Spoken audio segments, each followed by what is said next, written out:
My name is Shane Watson, ShaneWatson, and I'm a prevention specialist for notMYKid. Great.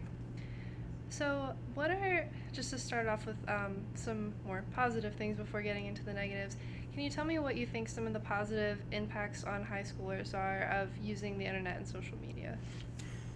Schoolwork, for one, it comes to mind immediately. Rather than, in the past somebody would have to go to a library and then the information may be limited when they're trying to write a term paper or something like that.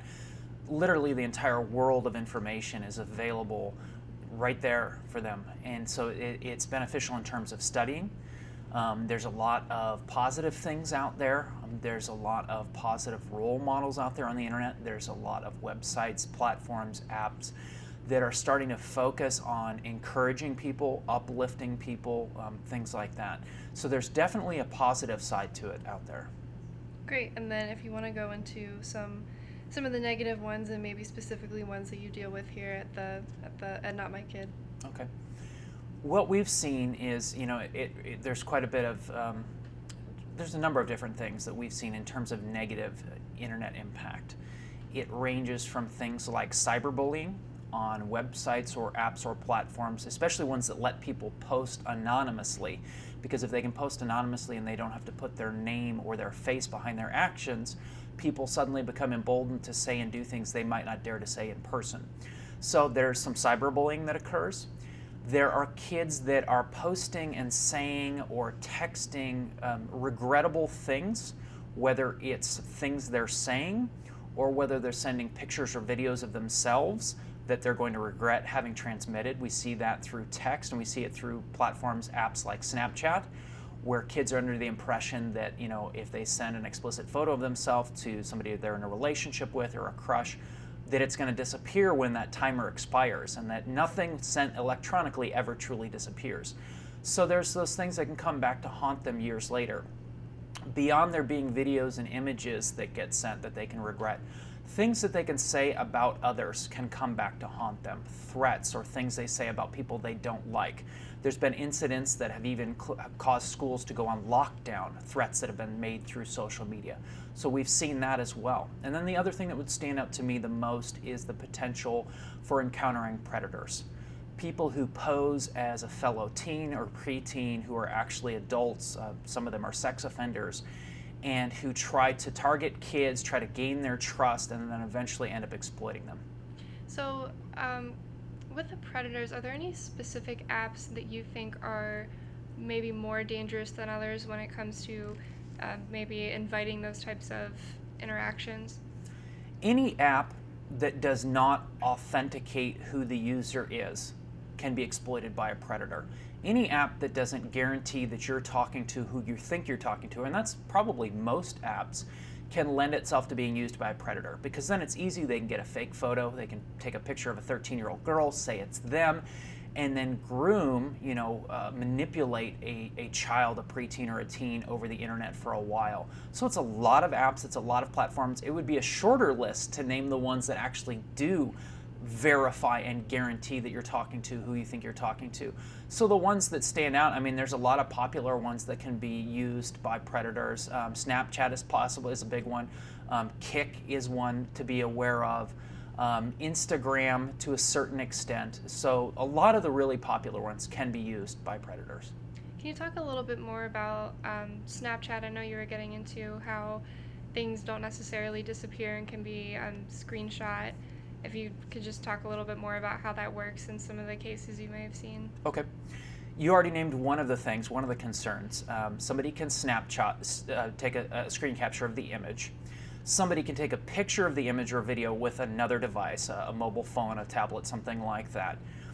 The images or videos can be retrieved forensically from the metadata on the phone. That's a bit more complicated, but somebody with the skill can do that. Also, when people agree to use Snapchat, what's in the fine print that most people don't read is that they're agreeing to allow all the images and videos that are transmitted to be stored on Snapchat servers for an extended period of time, I believe up to 90 days.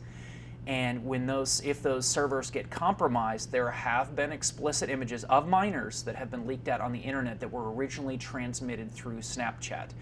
And those images have come back to haunt those kids in terms of, number one, embarrassment, Number two, it could hurt their future employment prospects, especially if their name, first name and last name, is tied into that image and an employer Googles that person and those Google image results come back. That could possibly damage their employment. Do you guys have any other tips or maybe even cases that you've dealt with other specific apps?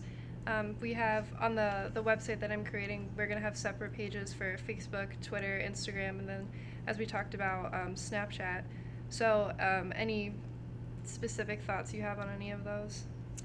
You know, those are the ones that, while they can be exploited, the majority of the ones that you named, Snapchat has high potential for abuse. The other ones have a little bit lower potential for abuse. They still have potential, but they can also be used very positively. Something that really stands out to me beyond the ones that you've named is Ask FM. I don't know if you're familiar with it. It allows people to register an account and people can ask them questions either through their own accounts or anonymously. And again, anything that can be used anonymously lends itself to cyberbullying. And also, we've seen on Ask FM accounts owned by young kids where people have asked them anonymously wildly inappropriate sexual questions. There have been some suicides associated with harassment on Ask FM. If you Google Ask FM suicides, you can find that information. Now, suicide is a complex behavioral health issue, so it would be inappropriate to say that the harassment on Ask FM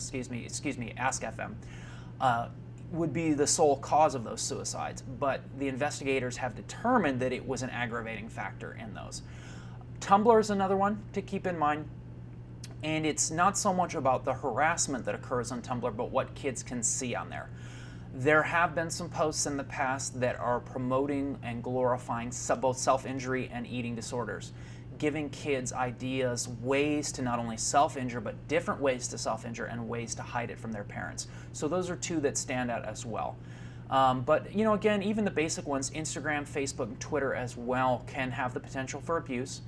A big thing that we advocate when kids are using those is that they don't use the geotagging feature. They don't check into places, because if a predator, once again, it's back to those predators, if they see that child is there and they see a timestamp and that child's there within the last couple of minutes, they may be able to head to that place and try to actually physically confront that child.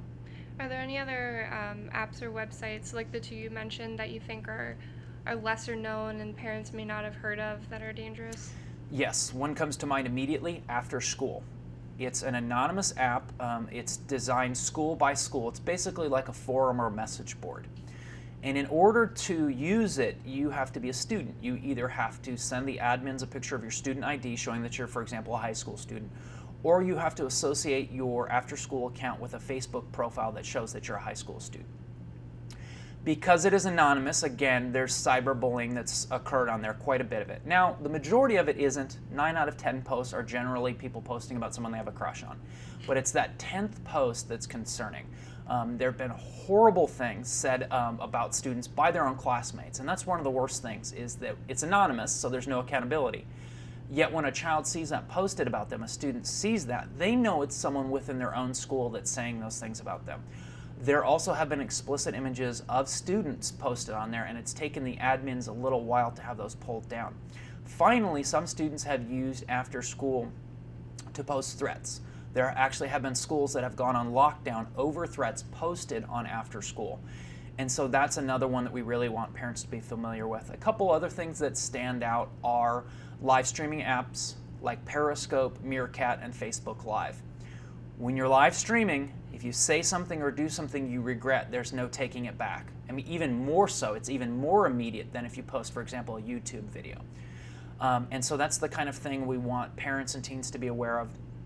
Also for example, on Periscope, we're seeing a lot of young kids, preteens that are streaming, and there are people tuning in for those streams who are trying to coerce them into flashing on camera, doing dares that are dangerous or sexually explicit.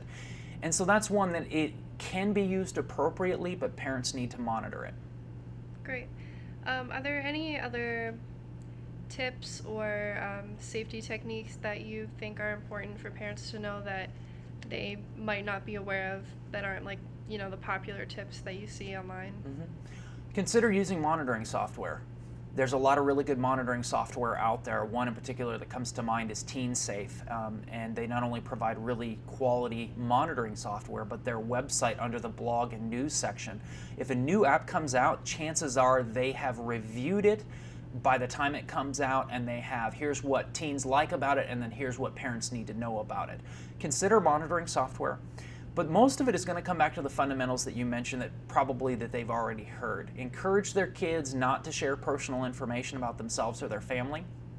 Encourage their kids to really think before they post or send a picture or a video. Ask themselves, would I be okay with the entire world seeing this? Because that's something they're risking when they're doing that. And then also another big thing is for those parents to keep that window of dialogue open with their kids. Make it clear to them, if anyone ever says anything to you in person or online that makes you uncomfortable, come talk to me. That's why I'm here. If you're not doing anything wrong, you're not going to get in trouble. Because kids, 75% of kids who have been sexually solicited online don't tell a parent. And it's because they're afraid of having their device taken away. So if the parents set that standard before there's a problem, hey, we're not going to take your phone from you if somebody's talking inappropriately to you online, but we need to know so that we can protect you. So prevention is key. Set those standards and those expectations before there's an issue, and you're going to save yourself a lot of time, trouble, heartache, and money. Great. Is there anything else that you want to add on these topics? Really just what I said about parents taking the time before there's a problem. It's going to take a little time. It's going to take some thought. It's going to take some conversations that may be a little bit uncomfortable or awkward at first.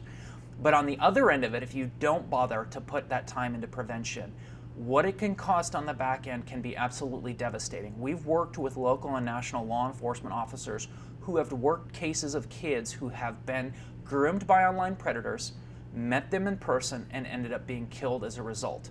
And as a parent myself, I literally cannot think of anything worse.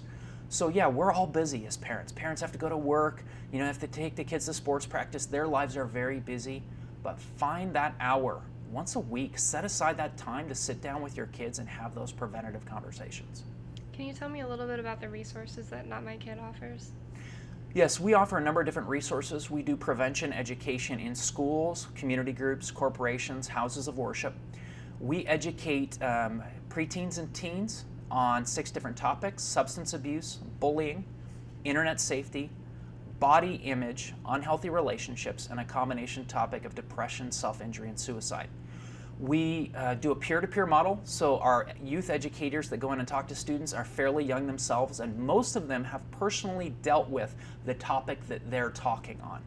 They don't just go in and tell war stories and then leave. They equip the kids with teachable keys to behavioral health, coping skills, communication skills, and they teach the kids, if you're struggling, here's who you can ask for help and here's how you can ask for help. And while we're doing that, we educate parents in a separate presentation, and we educate school faculty and youth leadership at the same time so that we can get everybody on the same page together.